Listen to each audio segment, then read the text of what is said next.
Bonjour, bienvenue, Place des entrepreneurs, saison 2, le talk de l'UP réalisé avec le soutien de Kedge Business School et Malakoff Humanis.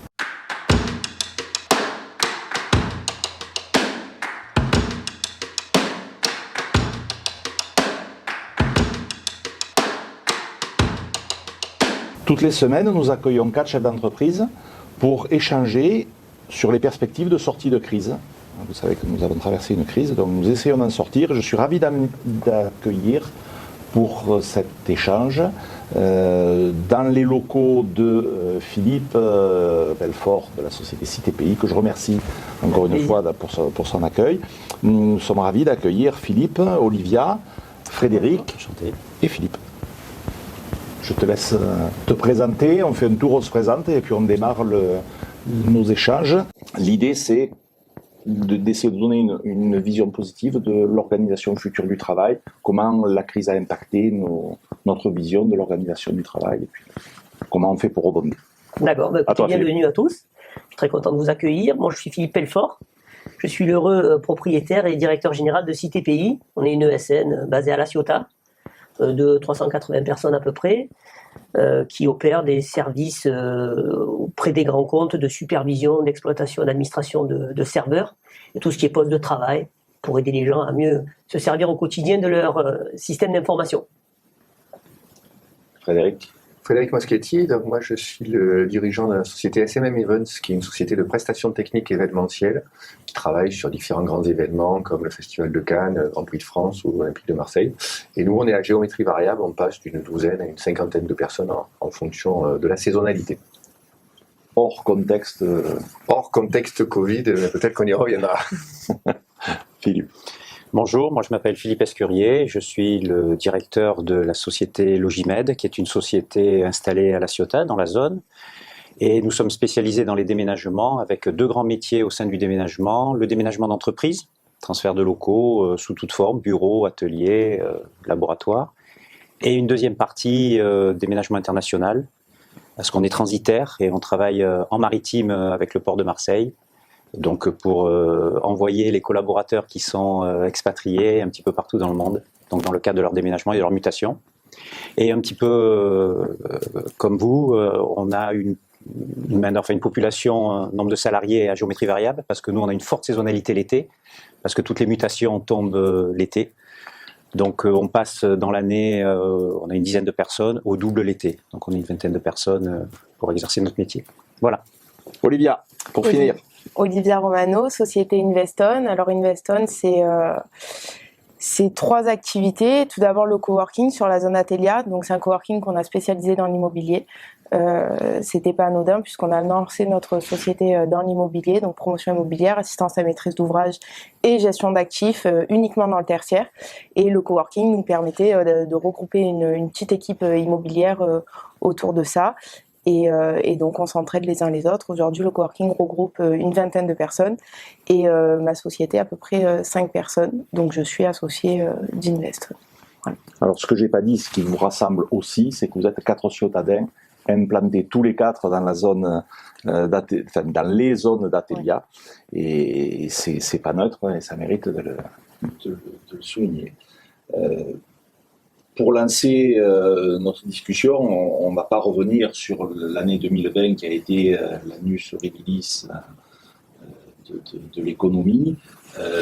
Ça nous a appris aussi la souplesse. Comment vous avez adapté votre structure, votre vision sur le monde du travail, sur la façon dont on communique avec ses salariés, comment rebondir, comment sortir de cette crise par le haut, puisque indécrottable optimiste, donc on va sortir par le haut de tout ça. En reprenant le même ordre. Non, mais nous, on a vécu 2020 comme une année effectivement un peu surprenante avec ce confinement, c'était nouveau pour tout le monde, etc. Donc évidemment, on a fait un maximum de télétravail. Nous, on a été jusqu'à 95-97% de notre personnel en télétravail. Il y avait une petite frange d'activité impossible à opérer depuis chez soi, donc cette frange-là a dû être maintenue sur le site. Comment on le voit, en fait, ça a fait bouger beaucoup de lignes, à la fois sur un plan de la gestion du management des équipes, mais aussi par rapport à la vision qu'ont de nous nos clients et à quelle fréquence ils souhaitent nous voir. Ils étaient très friands qu'on se déplace et qu'on aille à leur contact. Aujourd'hui, ce sont beaucoup mieux fait à l'idée de travail à distance et on voit tout le potentiel finalement qu'ont les produits comme Zoom, Teams, etc., avec lesquels on a appris à travailler. Quelquefois, on a mieux travaillé certains sujets avec Teams qu'on le faisait auparavant. Et puis, la première des choses que je vois de positif dans cette situation, c'est la dimension environnementale. Nous, ça va changer en termes de RSE, des visions sociétales, notre approche des déplacements. Et donc, on va cadrer beaucoup mieux les déplacements, à la fois dans leur modalité d'exécution, mais aussi dans leur fréquence. Voilà. Donc, on compte bien se servir de la situation et donc, quelque part, du brief que ça a permis d'opérer auprès de nos clients pour changer un peu la donne sur ce point. Alors bon, de notre côté, on a vécu la pire année de notre vie professionnelle puisqu'on était dans un des secteurs les plus touchés, je crois, avec la restauration. Mais on s'est adapté. C'est-à-dire que d'abord, on a été chercher dans d'autres secteurs qui étaient un peu moins touchés que les événements, donc la grande distribution, le cinéma, qui fonctionne très très bien dans la région, l'industrie. La production de films. La production de films, et notamment à Martigues, avec un adhérent qui est très dynamique, Olivier Marchetti sur Provence Studio. Donc ça, c'est le premier point, diversifier, aller chercher.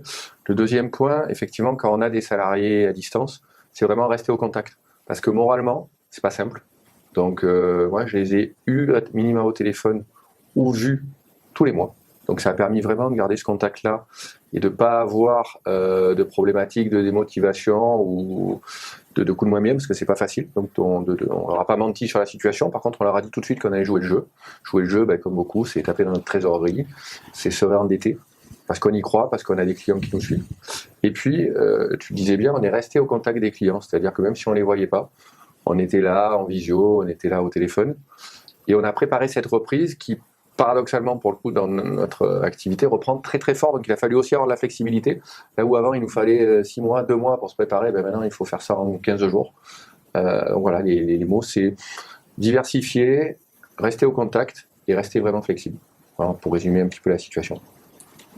Et toi, Olivia, pour le coworking, qui est le concept à la mode de ces années. Ça a été un petit peu bizarre au tout début, puisqu'on a vidé tous les placards et puis on est parti. Et puis au fur et à mesure, on a réouvert parce que les gens ont besoin d'un lieu. Et puis c'est leur lieu professionnel, finalement, c'est leur bureau, pas uniquement un lieu pour recevoir des clients. Et donc la vie dans le coworking a repris petit à petit. On a eu des départs, des abandons d'activités.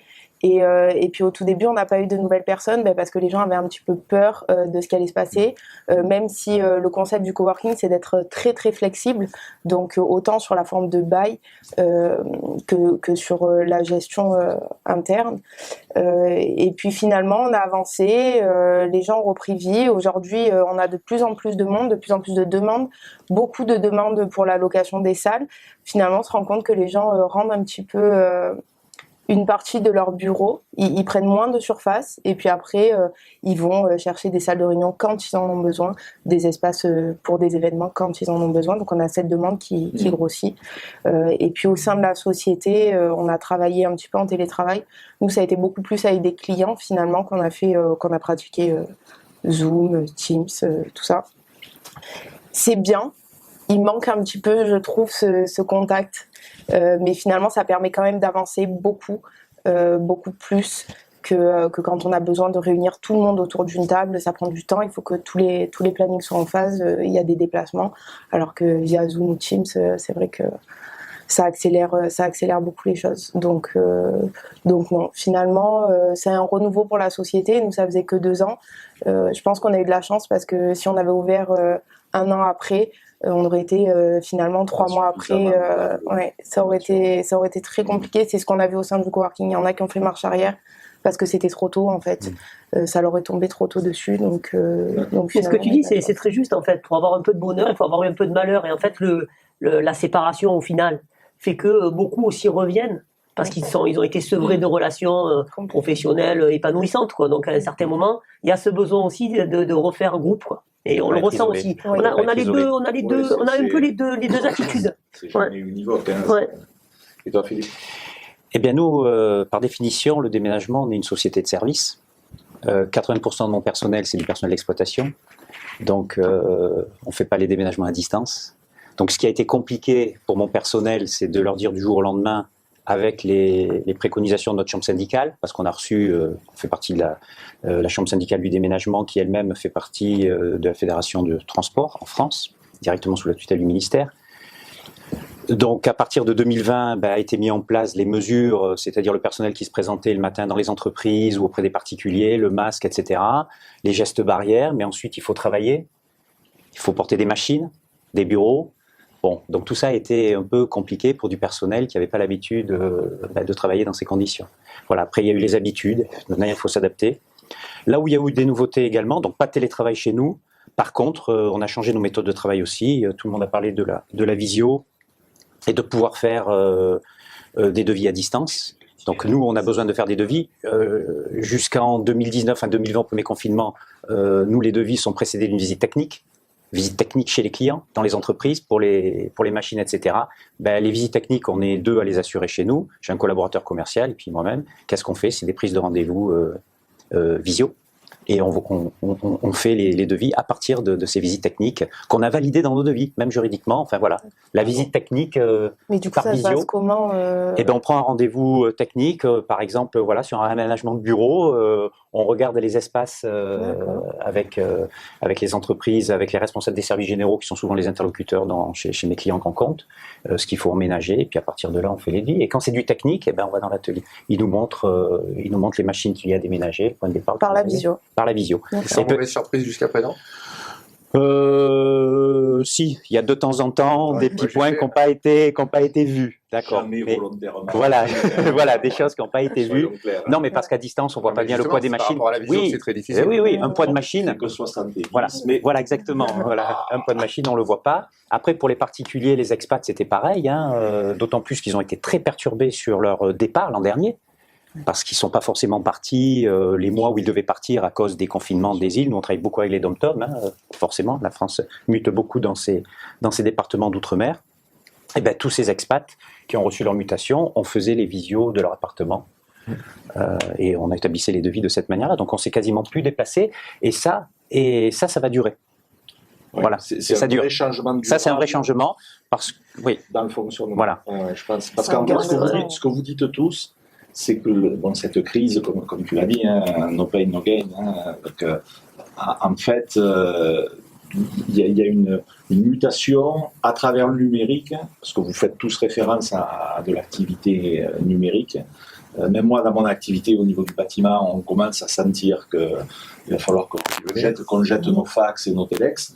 Mais au niveau du numérique, vous êtes tous en train de dire que le numérique a été un moteur de redynamisation de l'activité. Mais en fait, si on est dans le temple du numérique, donc.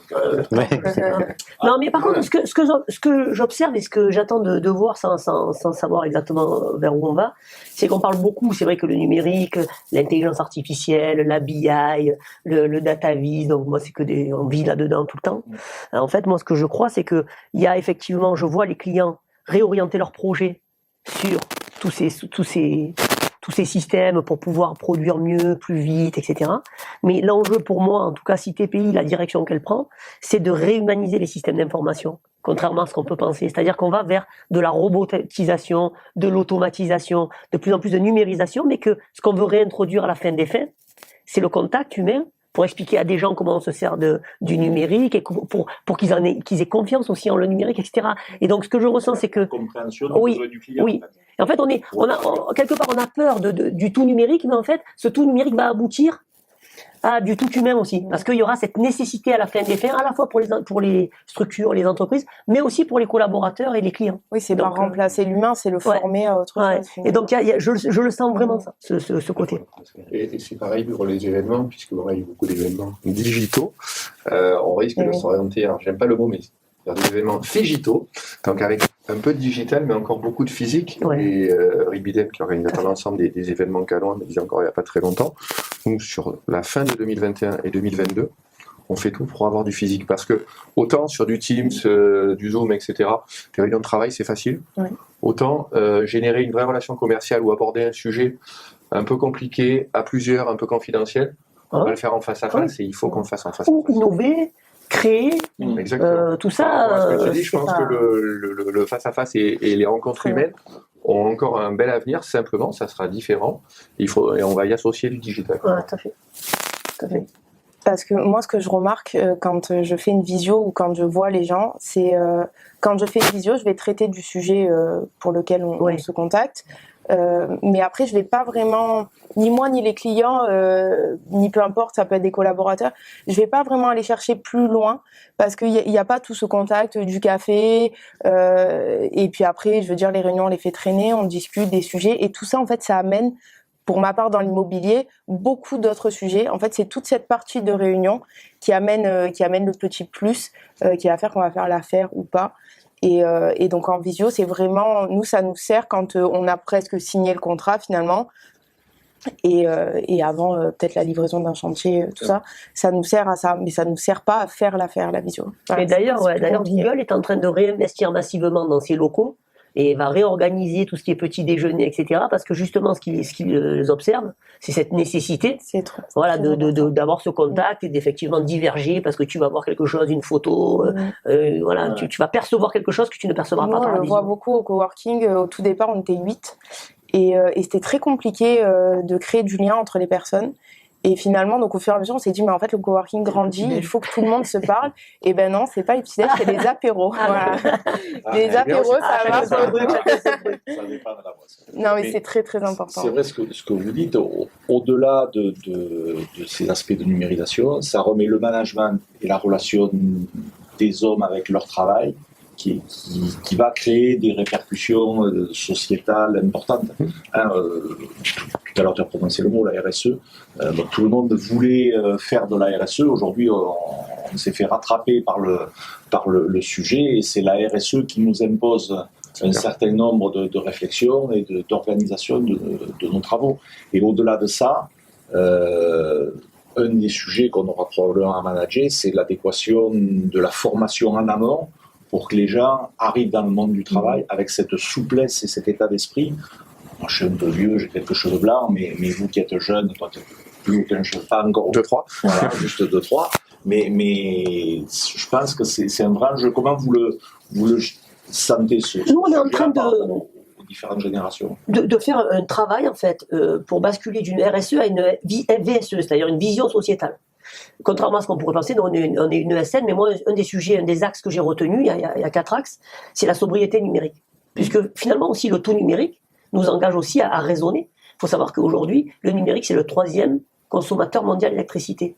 Le numérique, c'est 4% des émissions de CO2 au plan mondial. C'est 10%, les data centers, c'est 10% de la consommation française d'énergie. Donc, collectivement aussi, le taux numérique, ok, mais on n'a qu'une planète et tout. Donc, nous, on veut travailler en tant que ESN sur la sobriété numérique. Et donc, il y a des axes forts, clairs sur comment on fait pour mesurer ça, comment on fait pour le minorer, comment on fait pour aider les gens aussi à avoir des actes simples pour pouvoir le minorer, parce que c'est pas forcément à la portée de tous. Donc, on veut avoir des visions sociétales en lien avec nos métiers, parce qu'on veut que ce soit concret, et on veut pouvoir faire des différences et les mesurer. Donc, en termes de RSE, il y a un champ énorme. Il va y avoir un champ immobilier, il va y avoir un champ dans le déménagement, comment on fait pour se déplacer, est-ce qu'on peut pas se déplacer mieux, etc. J'en sais rien. Mais donc voilà, je pense que aujourd'hui, les RSE, qui étaient au départ plutôt qualité de vie au travail, réconciliation vie privée, vie professionnelle. Il y avait un peu de RSE washing ou de greenwashing. Voilà. Ça, c'est le grand danger. C'est le grand danger, ouais. Alors que là, la contrainte nous oblige à réfléchir vrai, concret, proche du terrain. Et puis trouver l'équilibre. Trouver cet équilibre aussi chez les salariés. On a évoqué le sujet, entre ceux qui sont isolés chez eux, qui n'ont pas forcément des vies familiales, enfin tout le monde n'a pas la même vie familiale. Certaines personnes, moi j'ai des échanges avec des responsables des DRH, de grandes sociétés, de clients qui sont sur Paris ou sur Lyon, qui ont eu des jeunes en détresse chez eux, ils les ont fait revenir. Oui, tout à fait. Bien sûr. Voilà, pour cette partie un peu vie d'associer, de connaître la vie en société et la vie chez soi. Et c'est la raison pour laquelle, moi je pense que par rapport au télétravail, on sait que le gouvernement actuellement légifère, puisqu'on pourra dans nos contrats de travail définir un certain nombre de jours dans la semaine. Il faut trouver cet équilibre. Équilibre humain, équilibre de consommation numérique, ça tu l'as évoqué. Mais de toute manière, ce sera toujours gagnant, parce que par exemple, les déplacements professionnels à l'avenir seront moins nombreux. Les déplacements longue distance, par l'avion, voilà, par les moyens de transport qui consomment seront quand même, de ce point de vue-là, tout le monde a fait le constat et ça se poursuivra dans les années à venir. Donc de ce point de vue-là, la numérique de sobriété, comme tu appelles, est une bonne solution. Je crois que ce qui va être important aussi, c'est donner du sens. Parce que moi, je le vois dans notre secteur événementiel, c'est le cas de la restauration et l'hôtellerie qui reprennent. Il y a pas mal de gens qui ont été arrêtés longtemps, qui ont réfléchi. Certaines se posent des questions de dire est-ce que je continue dans ce métier avec ces incertitudes, d'autres ont carrément tranché, sont partis ailleurs. Donc il y a une vraie problématique pour conserver nos meilleurs éléments, il faut leur donner du sens. C'est-à-dire il y a vraiment ces valeurs, où est-ce qu'on va, pourquoi on vient bosser, quelle est la volonté de l'entreprise, plus qu'avant. Et c'est vraiment comme ça, je pense qu'on va arriver à se sortir de cette crise-là, mais c'est d'autant plus important quand on recrute, pour expliquer ça au-delà de, voilà, tu vas faire ça techniquement dans ton poste, ben, le sens, notre volonté au niveau de l'entreprise, c'est ça, voilà ce que tu peux aussi apporter dans ce projet-là. On l'avait moins avant, j'ai vraiment l'impression qu'aujourd'hui, je trouve ça plutôt bien, ça va devenir un des points clés du développement des entreprises, et quel que soit le secteur. Et là, je parle de secteur en tension, mais je pense que ça va généraliser dans tous les secteurs. Et qu'on raisonne à titre individuel, ou même au niveau d'une entreprise, au niveau d'un État, au niveau de tout ce qu'on veut, il y a deux piliers pour moi, c'est cohérence et cohésion, c'est-à-dire c'est où on va, et plus c'est clair, plus on y va grouper. Parce qu'au final, c'est essayer d'avoir le moins de déchets possible dans les énergies, ou même financièrement. Donc c'est vraiment toujours cet équilibre à trouver sur ces deux piliers-là. Moi, c'est vraiment, le mode de management que je pratique, c'est comment tu peux apporter ta pierre à l'édifice et comment tu as envie de l'apporter. Je veux pas forcer quelqu'un à faire quelque chose dont il n'a pas envie. Après, quand on embauche quelqu'un, c'est forcé, on l'embauche pour quelque chose. Voilà, on parle tous finalement d'argent, il faut que ce soit rentable, mais il faut que la personne aime ce qu'elle fait, sinon ça ne sert à rien puisque le travail sera mal fait.